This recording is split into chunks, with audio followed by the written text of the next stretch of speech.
You ask Tiger to solve. This deals with linear equations with one unknown.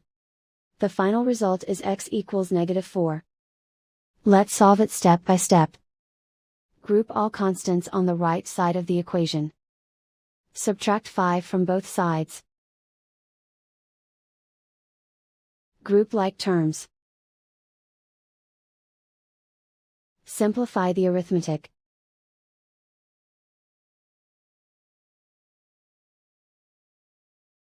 Convert the x into a positive number. Multiply both sides by -1.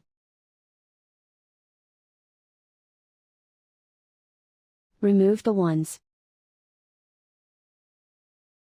Simplify the arithmetic.